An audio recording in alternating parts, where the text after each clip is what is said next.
অসমীয়াৰ হিয়াৰ আমঠু জুবিন গাৰ্গ কামৰ মাজত নাই। জুবিন গাৰ্গৰ ন্যায় বিচাৰি #জাষ্টিছ ফৰ জুবিন গাৰ্গ লিখি থকা হৈছে। সামাজিক মাধ্যমত 7.5 লোকে #জাষ্টিছ ফৰ জুবিন গাৰ্গ লিখিছে। কিন্তু বৰ্তমান সময়ত আপোনালোকে বেকগ্ৰাউণ্ডত দেখিছে যে জুবিন গাৰ্গৰ অন্তিম শয়নস্থলী অৰ্থাৎ জুবিন ক্ষেত্ৰত কেনেকুৱা হোৱাটো বিচাৰে। আপুনি কেনেকুৱা হোৱাটো বিচাৰে জুবিন গাৰ্গৰ অন্তিম শয়নস্থলী জুবিন ক্ষেত্ৰত। ইতিমধ্যে শেহতীয়াভাৱে ধূলিময় পৰিৱেশ সম্পৰ্কে সামাজিক মাধ্যমত এটা বিশেষ ভাইৰেল হৈছিল এটা ভিডিঅ'। ইয়াৰ পিছত গৰিমা গাৰ্গে অনুৰোধ জনাইছিল জুবিন ক্ষেত্ৰক যাতে শান্তিৰে জুবিন গাৰ্গ থাকিব পাৰে তেনেধৰণৰ পৰিৱেশ কৰিব লাগে। তাৰ পাছত মুখ্যমন্ত্ৰীৰ তাৎক্ষণিক প্ৰতিক্ৰিয়া। ইতিমধ্যে উপায়ুক্তক নিৰ্দেশনা দিছে গুৱাহাটী মেট্ৰ'ৰ। আৰু তাৰ পাছতেই আজিৰ দিনটোত পূৰ্ণগতিত কাম কাজ চলিছে জুবিন গাৰ্গৰ অন্তিম শয়নস্থলী জুবিন ক্ষেত্ৰত। কিন্তু এতিয়া আপোনালোকেও মতামত দিব পাৰে জুবিন ক্ষেত্ৰৰ অন্তিম শয়নস্থলী কেনেকুৱা হোৱাটো বিচাৰে। ইতিমধ্যে 7.5 মিলিয়ন লোকে সামাজিক মাধ্যমত #জাষ্টিছ ফৰ জুবিন গাৰ্গ লিখি আছে।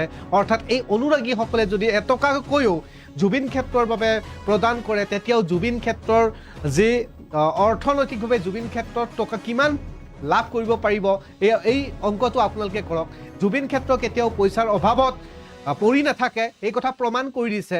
জুবিন ক্ষেত্ৰক নিৰ্মাণ কৰিবলৈ হ'লে থাকিব লাগিব সকলোৰে সদিচ্ছা। এই প্ৰতিবেদনত আপোনালোকেও মতামত দিব পাৰে যে জুবিন ক্ষেত্ৰক আপোনালোকে কেনেকুৱা হোৱাটো বিচাৰে। আজিৰ দিনটোত জুবিন ক্ষেত্ৰত উপস্থিত হ'লগৈ জুবিন গাৰ্গৰ পত্নী গৰিমা গাৰ্গ। আৰু গৰিমা গাৰ্গে জুবিন ক্ষেত্ৰত আঁঠু লৈ সেৱা কৰিছে আৰু বৰ্তমান জুবিন ক্ষেত্ৰৰ যি পৰিৱেশ এই পৰিৱেশ সম্পৰ্কেও বৰ্ণনা কৰিছে। য'ত ধূলিময় এটা পৰিৱেশ, জুবিন গাৰ্গৰ যিসমূহ ফটো এই ফটোসমূহ জুবিন অনুৰাগীয়ে তাত গৈ সেৱা কৰিবলৈ গৈ নিজৰ ডিঙিত পিন্ধি লৈ যোৱা গামোচাখনেৰে মুচি পেলাইছে জুবিন গাৰ্গৰ এই ফটোসমূহৰ লাগি থকা ধূলিসমূহ। তেনেধৰণৰ বৰ্ণনা দিছে। সবিস্তাৰে আপোনালোকক জনাম।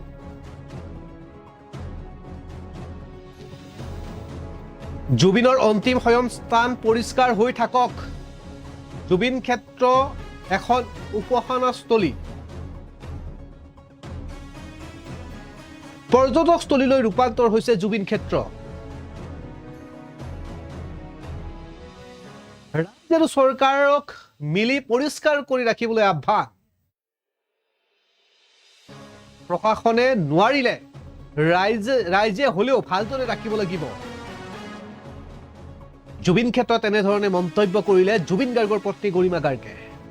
কাৰণ এতিয়া জুবিন ক্ষেত্ৰ হৈ পৰিছে গৈ পৰ্যটকস্থলী। জুবিন গাৰ্গৰ অন্তিম শয়নস্থান এতিয়া পৰ্যটকস্থলীলৈ ৰূপান্তৰ হৈছে। য'ত ৰাজ্যৰ ভিন্ন প্ৰান্তৰ পৰা লোকসকল আহিছে, আনকি বিদেশৰ পৰা আহিও জুবিন ক্ষেত্ৰত গৈ জুবিন গাৰ্গৰ অন্তিম শয়নস্থলীত গৈ জুবিন গাৰ্গৰ সান্নিধ্য বিচাৰিছে। তেনেধৰণেও বহু পৰ্যটকে ইতিমধ্যে ভিৰ কৰিছে। আমাৰ হাতত কিছু দৃশ্যাংশ আছে।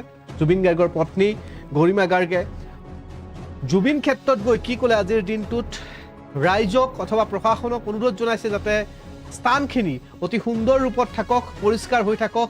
বাৰিষাৰ আগেই চৰকাৰে ভবা ধৰণে অথবা জুবিন গাৰ্গৰ অনুৰাগীসকলে ভবা ধৰণেই জুবিন ক্ষেত্ৰ পৰিণত হওক তেনেধৰণেও মন্তব্য কৰিছে। কাৰণ জুবিন ক্ষেত্ৰ এখন উপাসনাস্থলীলৈ ৰূপান্তৰ হওক। আমাৰ তাত মন্তব্য আহি পৰিছে, শুনাই লৈছো। এতিয়া অকল মানে এয়া জুবিনক ইয়াত শেষকৃত্য সমাপন কৰা এখন জেগা হৈ থকা নাই। জুবিন ক্ষেত্ৰখন এখন পৰ্যটন ভূমি হৈছে, এখন উপাসনাৰ স্থলী হৈছে। গতিকে ইয়াক ভালকে ৰখাৰ দায়িত্ব আমাৰ সকলোৰে, চৰকাৰৰো ৰাইজৰো সকলোৰে আমাৰ। গতিকে কি ধৰণে কৰিব বিচাৰিছে তেওঁলোকে যদি মানে কথাখিনি ভালকৈ জনায় আৰু সেইদৰে আমি যদি আগবাঢ়িব পাৰোঁ, সোনকালে যাতে কামবোৰ হয় সেই কথাটোত আমি সকলোৱে বিচাৰিছো, আচলতে মনৰ পৰা বিচাৰিছো। আপোনালোকৰ লগত আলোচনা কৰিছিল বা কেনেধৰণে নিৰ্মাণ কৰা হ'ব? নাই, এতিয়া আমি একো গম পোৱা নাই আচলতে কেনেকুৱা ধৰণে কি হ'ব। প্ৰথমতে বাউণ্ডেৰী ৱালখনৰ কথা এতিয়া শুনিছো। বাউণ্ডেৰী ৱালখন দি ল'লে চাগে সেইটো কথা তেওঁলোকে চাগে তেনেকৈ ভাবিছে যে বাউণ্ডেৰী ৱালখন দি ল'লে সুৰক্ষিত হ'ব। প্ৰথমতে ঠাইখন সুৰক্ষিত কৰি ল'ব আৰু তাৰপিছত কেনেদৰে কি আগবাঢ়ে সেই কথাখিনিও এতিয়া যিখিনি আমাক জেগা দিছে যিখিনি আছে ইয়াতে সুপৰিকল্পিতভাৱে কিবা এটা কৰিলে সকলোৱে ভাল পাব আচলতে। আৰু আজিৰ কথা নহয়, এয়া অনাগত যুগ যুগান্তৰলৈ 50 বছৰ 100 বছৰলৈ যাতে এই ঠাইখন সকলোৰে অনাগত যি প্ৰজন্ম আছে তেওঁলোকেও আহি যাতে ইয়াত কিবা এটা পায়, কি জুবিন গাৰ্গ কোন আছিল, কি হৈছিল, ইয়াত কি কৰিছিল, এই কথাবোৰৰ যাতে আলোচনা চৰ্চা সকলো ইয়াতে হ'ব পাৰে আৰু তেওঁলোকে দেখিবলৈ পায় জুবিন গাৰ্গৰ কৰ্মৰাজিৰ নিদৰ্শন সকলোবোৰ যাতে ইয়াত পৰিস্ফুট হৈ থাকে, তেনেকুৱা এখন ঠাই হ'লে আমি সকলোৱে ভাল পাওঁ।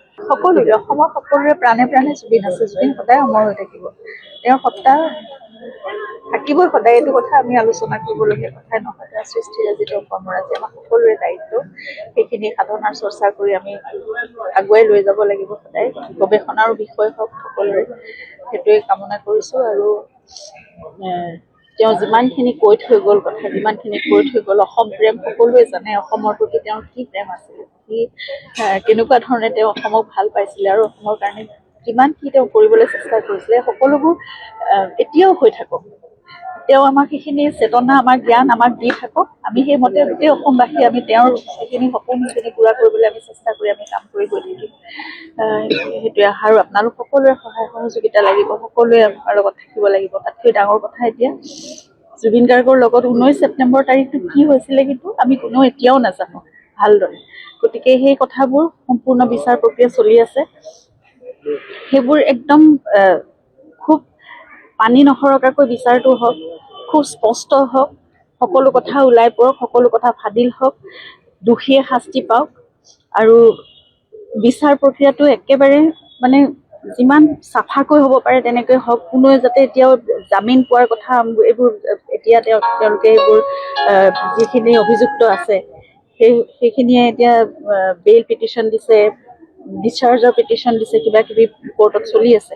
গতিকে এইবোৰ কোনো ধৰণৰ জামিন পোৱাৰ বা কিবা কেতিয়াও নাপাওক, শাস্তিয়ে পাওক ডাইৰেক্ট, আৰু যিমান কঠোৰতকৈ কঠোৰতম শাস্তি হ'ব পাৰে সেয়াই আমি জুবিন গাৰ্গৰ কাৰণে কৰিব পৰা কথা আছে। জুবিন গাৰ্গ আমাৰ স্বাভিমান, সকলোৰে আৱেগ। গতিকে সেইখিনি আমি অসমবাসীয়ে যদি জুবিন গাৰ্গক দিব নোৱাৰো তেতিয়াহ'লে আমাৰ কাৰণে ডাঙৰ বিফলতা গোটেই আমাৰ জাতিটোৰ বাবে। সেইকাৰণে আমি সকলোৱে সেইখিনি কৰিবলৈ আমি মনৰ পৰা ভগৱানকো প্ৰাৰ্থনা কৰিছোঁ, আমি সকলোৱে চেষ্টাও কৰি আছোঁ। আৰু এই জুবিন ক্ষেত্ৰখন, ইয়াত জুবিন গাৰ্গে জিৰণি লোৱা ঠাই, গতিকে এই ক্ষেত্ৰখন আমি খুব পৰিষ্কাৰভাৱে সুপৰিকল্পিতভাৱে সুন্দৰকৈ আমি ৰাখিব লাগিব, সকলোৰে আমাৰ সেইখিনি দায়িত্ব। আজি কেইদিনমানৰ পৰা দেখিছোঁ বৰ মানে একদম কি বুলি ক'ম, স্বচ্ছতা একেবাৰে নাই, ধূলিময় হৈ আছিলে চাৰিওফালে, অলপ কদৰ্যময় পৰিৱেশ বুলিয়ে ক'ব লাগিব। গতিকে জুবিনে তেনেকৈ থাকি ভাল নাপাইছিলে কেতিয়াও, আমাৰ সকলোৰে দায়িত্ব, আমি সকলোৱে সেইকাৰণে আজি নিজে চাফা কৰিবলৈ ওলাই আহিছোঁ। চাওঁ এতিয়া কিমানখিনি কি কৰিব পাৰোঁ, এটা দিনতো সদায়, আৰু এদিন কৰিলেই নহ'ব, এইটো সকলোৱে আমি মিলি কৰি যাব লাগিব। অন্ততঃ এদিনৰ মূৰে মূৰে, দুদিনৰ পাৰিলেতো সদায় কৰিব লাগে। আচলতে সকলোখিনি চাফ চিকুণকৈ ভালকৈ থাকিব লাগিব। গছ পুলিও ৰোৱা হৈছে, ইয়াত ফুলো ৰোৱা হৈছে, কিন্তু ভালকৈ পানীৰ ব্যৱস্থাও নাছিলে, গতিকে ফুলবোৰ শুকাই যোৱাও দেখিছিলোঁ। সকলোৱে মিলি কি কৰিব পাৰি সেই কথাটো আমি আজি চাওঁচোন। আচলতে বহুত দিন একো কৰা নাছিলে, এতিয়া তেওঁলোকে যদি কাম আৰম্ভ কৰে তেতিয়াহ'লে ভাল লাগিব, সেইটোৱে কথা। সোনকালে কৰিলে ভাল হয় জেগাখন, কাৰণ এতিয়া বাৰিষা আহি আছে নহয়, গোটেইখন একদম সৌন্দৰ্যময় পৰিৱেশ হ'ব, কাৰণ ইফালে পাহাৰ আছে, ইয়াৰ পৰা পানী বাগৰি আহিব, মানুহ আহিব নোৱাৰা অৱস্থা যাতে নহয়, সকলো ভাল ধুনীয়া হৈ থাকক, সেইটোৱে আমি বিচাৰিছোঁ। শেষত আৰু এটা কথা জানিব বিচাৰিছোঁ, যিটো বিচাৰ প্ৰক্ৰিয়া চলি আছে সেইটো কিছু দেহেমীয়া বা কিছু সময়ৰ প্ৰয়োজন হ'ব, কেনেধৰণে বিচাৰিছে বিচাৰ প্ৰক্ৰিয়াটো আগবঢ়াই যোৱাটো? আমিতো বিচাৰিছোঁ, কৈয়ে আছোঁ, মই ইতিমধ্যে সকলোখিনি কথা কৈছোঁ, ইতিমধ্যে নতুনকৈ ক'বলৈ একো নাই। আমি এখন বিশেষ আদালতৰ ব্যৱস্থা কৰাৰ কাৰণে অনুৰোধ কৰিছিলোঁ, আৰু মুখ্যমন্ত্ৰী মহোদয়ে নিজেও 1 জানুৱাৰী তাৰিখে তেওঁ ঘোষণা কৰিছিলে কথা। গতিকে তেনেদৰে আগবাঢ়ক, এতিয়া বিচাৰ প্ৰক্ৰিয়া এটা প্ৰক্ৰিয়াৰ মাজেৰে চলি থাকে, গতিকে আমি ধৈৰ্য সহকাৰে ৰৈ আছোঁ। কিন্তু মই ইতিমধ্যে কৈছোঁ যে কাৰো যাতে জামিন নহওক আৰু পানী নসৰকাকৈ বিচাৰ সম্পন্ন হওক, সকলো দোষীয়ে শাস্তি পাওক। ইয়াত যিমানখিনি এতিয়া ইমান ডাঙৰ এখন চাৰ্জশ্বিট দিছে, এখন ভলিউমিনাছ চাৰ্জশ্বিট, তাত সকলো কথা নিশ্চয় ভালদৰে আছে, সকলোবোৰ তথ্য প্ৰমাণেৰে সৈতে সকলো দোষ আদালতত এতিয়া প্ৰতিষ্ঠা হওক। এইবোৰ কথা আচলতে কেতিয়াবাই আমাৰ আৰম্ভণিতে মিটিং হৈছিলে, এখন কমিটিও গঠন কৰা হৈছিলে, কিন্তু তাৰপিছত বহুদিন কোনো ধৰণৰ আমিও খা খবৰ নাপাওঁ, একো হোৱা নাই।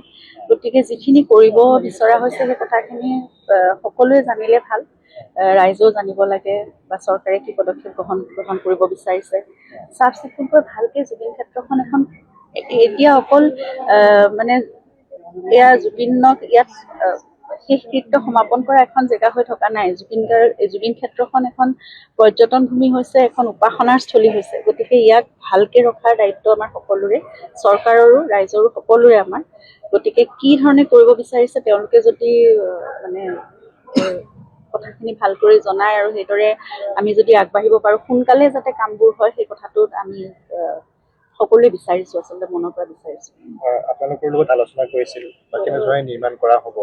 নাই, এতিয়া আমি একো গম পোৱা নাই আচলতে কেনেকুৱা ধৰণে কি হ'ব। প্ৰথমতে বাউণ্ডেৰী ৱালখনৰ কথা এতিয়া শুনিছোঁ। বাউণ্ডেৰী ৱালখন দি ল'লে চাগে সেইটো কথা তেওঁলোকে চাগে তেনেকৈ ভাবিছে যে বাউণ্ডেৰী ৱালখন দি ল'লে সুৰক্ষিত হ'ব, প্ৰথমতে ঠাইখন সুৰক্ষিত কৰি ল'ব, আৰু তাৰপিছত কেনেদৰে কি আগবাঢ়ে সেই কথাখিনিও এতিয়া যিখিনি আমাক জেগা দিছে, যিখিনি আছে ইয়াতে সুপৰিকল্পিতভাৱে কিবা এটা কৰিলে সকলোৱে ভাল পাব আচলতে। আৰু আজিৰ কথা নহয়, এয়া অনাগত যুগ যুগান্তৰলৈ 50 বছৰ 100 বছৰলৈ যাতে এই ঠাইখন সকলোৰে অনাগত যি প্ৰজন্ম আছে তেওঁলোকেও আহি যাতে ইয়াত কিবা এটা পায়, কি জুবিন গাৰ্গ কোন আছিল, কি হৈছিল, ইয়াত কি কৰিছিল, এই কথাবোৰৰ যাতে আলোচনা চৰ্চা সকলো ইয়াতে হ'ব পাৰে আৰু তেওঁলোকে দেখিবলৈ পায় জুবিন গাৰ্গৰ কৰ্মৰাজিৰ নিদৰ্শন সকলোবোৰ যাতে ইয়াত পৰিস্ফুট হৈ থাকে, তেনেকুৱা এখন ঠাই হ'লে আমি সকলোৱে ভাল পাওঁ। সকলোৰে অসমৰ সকলোৰে প্ৰাণে প্ৰাণে জুবিন আছে, জুবিন সদায় অমৰ হৈ থাকিব, তেওঁৰ সত্তা থাকিবই সদায়, এইটো কথা আমি আলোচনা কৰিবলগীয়া কথাই নহয়। তেওঁৰ সৃষ্টিৰাজি, তেওঁৰ কৰ্মৰাজি আমাৰ সকলোৰে দায়িত্ব, সেইখিনি সাধনাৰ চৰ্চা কৰি আমি আগুৱাই লৈ যাব লাগিব সদায়। গৱেষণাৰো বিষয় হওক সকলোৰে, সেইটোৱে কামনা কৰিছোঁ। আৰু তেওঁ যিমানখিনি কৈ থৈ গ'ল কথা, যিমানখিনি কৈ থৈ গ'ল, অসম প্ৰেম সকলোৱে জানে, অসমৰ প্ৰতি তেওঁৰ কি প্ৰেম আছিলে, কি কেনেকুৱা ধৰণে তেওঁ অসমক ভাল পাইছিলে আৰু অসমৰ কাৰণে কিমান কি তেওঁ কৰিবলৈ চেষ্টা কৰিছিলে, সকলোবোৰ এতিয়াও হৈ থাকক। তেওঁ আমাক সেইখিনি চেতনা, আমাৰ জ্ঞান আমাক দি থাকক, আমি সেই মতে গোটেই অসমবাসী আমি তেওঁৰ সেইখিনি সপোনখিনি পূৰা কৰিবলৈ আমি চেষ্টা কৰি আমি কাম কৰি গৈ থাকিম। সেইটোৱে। আৰু আপোনালোক সকলোৰে সহায় সহযোগিতা লাগিব, সকলোৱে আমাৰ লগত থাকিব লাগিব। তাতকৈ ডাঙৰ কথা এতিয়া জুবিন গাৰ্গৰ লগত 19 ছেপ্টেম্বৰ তাৰিখটো কি হৈছিলে কিন্তু আমি কোনেও এতিয়াও নাজানো ভালদৰে। গতিকে সেই কথাবোৰ সম্পূৰ্ণ বিচাৰ প্ৰক্ৰিয়া চলি আছে, সেইবোৰ একদম খুব পানী নসৰকাকৈ বিচাৰটো হওক, খুব স্পষ্ট হওক, সকলো কথা ওলাই পৰক, সকলো কথা ফাদিল হওক, দোষীয়ে শাস্তি পাওক, আৰু বিচাৰ প্ৰক্ৰিয়াটো একেবাৰে মানে যিমান চাফাকৈ হ'ব পাৰে তেনেকৈ হওক। কোনোৱে যাতে এতিয়াও জামিন পোৱাৰ কথা এইবোৰ এতিয়া তেওঁলোকে এইবোৰ যিখিনি অভিযুক্ত আছে সেইখিনিয়ে এতিয়া বেইল পিটিশ্যন দিছে, ডিschargeৰ পিটিশ্যন দিছে, কিবা কিবি কোৰ্টত চলি আছে। গতিকে এইবোৰ কোনো ধৰণৰ জামিন পোৱাৰ বা কিবা কেতিয়াও নাপাওক, শাস্তিয়ে পাওক ডাইৰেক্টলি, আৰু যিমান কঠোৰতকৈ কঠোৰতম শাস্তি হ'ব পাৰে সেয়াই আমি জুবিন গাৰ্গৰ কাৰণে কৰিব পৰা কথা আছে। জুবিন গাৰ্গ আমাৰ স্বাভিমান, সকলোৰে আৱেগ। গতিকে সেইখিনি আমি অসমবাসীয়ে যদি জুবিন গাৰ্গক দিব নোৱাৰোঁ তেতিয়াহ'লে আমাৰ কাৰণে ডাঙৰ বিফলতা গোটেই আমাৰ জাতিটোৰ বাবে। সেইকাৰণে আমি সকলোৱে সেইখিনি কৰিবলৈ আমি মনৰ পৰা ভগৱানকো প্ৰাৰ্থনা কৰিছোঁ, আমি সকলোৱে চেষ্টাও কৰি আছোঁ। আৰু এই জুবিন ক্ষেত্ৰখন, ইয়াত জুবিন গাৰ্গে জিৰণি লোৱা ঠাই, গতিকে এই ক্ষেত্ৰখন আমি খুব পৰিষ্কাৰভাৱে সুপৰিকল্পিতভাৱে সুন্দৰকৈ আমি ৰাখিব লাগিব, সকলোৰে আমাৰ সেইখিনি দায়িত্ব। আজি কেইদিনমানৰ পৰা দেখিছোঁ বৰ মানে একদম কি বুলি ক'ম, স্বচ্ছতা একেবাৰে নাই, ধূলিময় হৈ আছিলে চাৰিওফালে, অলপ কদৰ্যময় পৰিৱেশ বুলিয়ে ক'ব লাগিব। গতিকে জুবিনে তেনেকৈ থাকি ভাল নাপাইছিলে কেতিয়াও, আমাৰ সকলোৰে দায়িত্ব, আমি সকলোৱে সেইকাৰণে আজি নিজে চাফা কৰিবলৈ ওলাই আহিছোঁ। চাওঁ এতিয়া কিমানখিনি কি কৰিব পাৰোঁ, এটা দিনততো সদায়, আৰু এদিন কৰিলেই নহ'ব, এইটো সকলোৱে আমি মিলি কৰি যাব লাগিব। অন্ততঃ এদিনৰ মূৰে মূৰে, দুদিনৰ পাৰিলেতো সদায় কৰিব লাগে। আচলতে সকলোখিনি চাফ চিকুণকৈ ভালকৈ থাকিব লাগিব। গছ পুলিও ৰোৱা হৈছে, ইয়াত ফুলো ৰোৱা হৈছে, কিন্তু ভালকৈ পানীৰ ব্যৱস্থাও নাছিলে, গতিকে ফুলবোৰ শুকাই যোৱাও দেখিছিলোঁ। সকলোৱে মিলি কি কৰিব পাৰি সেই কথাটো আমি আজি চাওঁচোন। আচলতে বহুত দিন একো কৰা নাছিলে, এতিয়া তেওঁলোকে যদি কাম আৰম্ভ কৰে তেতিয়াহ'লে ভাল লাগিব। সেইটোৱে কথা, সোনকালে কৰিলে ভাল হয় জেগাখন, কাৰণ এতিয়া বাৰিষা আহি আছে নহয়, গোটেইখন একদম কদৰ্যময় পৰিৱেশ হ'ব, কাৰণ ইফালে পাহাৰ আছে, ইয়াৰ পৰা পানী বাগৰি আহিব, মানুহ আহিব নোৱাৰা অৱস্থা যাতে নহয়, সকলো ভাল ধুনীয়া হৈ থাকক, সেইটোৱে আমি বিচাৰিছোঁ। শেষত আৰু এটা কথা জানিব বিচাৰিছোঁ, যিটো বিচাৰ প্ৰক্ৰিয়া চলি আছে সেইটো কিছু দেহেমীয়া বা কিছু সময়ৰ প্ৰয়োজন হ'ব, কেনেধৰণে বিচাৰিছে বিচাৰ প্ৰক্ৰিয়াটো আগবঢ়াই যোৱাটো? আমিতো বিচাৰিছোঁ, কৈয়ে আছোঁ, মই ইতিমধ্যে সকলোখিনি কথা কৈছোঁ, ইতিমধ্যে নতুনকৈ ক'বলৈ একো নাই। আমি এখন বিশেষ আদালতৰ ব্যৱস্থা কৰাৰ কাৰণে অনুৰোধ কৰিছিলোঁ, আৰু মুখ্যমন্ত্ৰী মহোদয়ে নিজেও 1 জানুৱাৰী তাৰিখে তেওঁ ঘোষণা কৰিছিলে কথা। গতিকে তেনেদৰে আগবাঢ়ক, এতিয়া বিচাৰ প্ৰক্ৰিয়া এটা প্ৰক্ৰিয়াৰ মাজেৰে চলি থাকে, গতিকে আমি ধৈৰ্য সহকাৰে ৰৈ আছোঁ। কিন্তু মই ইতিমধ্যে কৈছোঁ যে কাৰো যাতে জামিন নহওক আৰু পানী নসৰকাকৈ বিচাৰ সম্পন্ন হওক, সকলো দোষীয়ে শাস্তি পাওক। ইয়াত যিমানখিনি এতিয়া ইমান ডাঙৰ এখন চাৰ্জশ্বিট দিছে, এখন ভলিউমিনাছ চাৰ্জশ্বিট, তাত সকলো কথা নিশ্চয় ভালদৰে আছে, সকলোবোৰ তথ্য প্ৰমাণেৰে সৈতে সকলো দোষ আদালতত এতিয়া প্ৰতিষ্ঠা হওক। এইবোৰ কথা আচলতে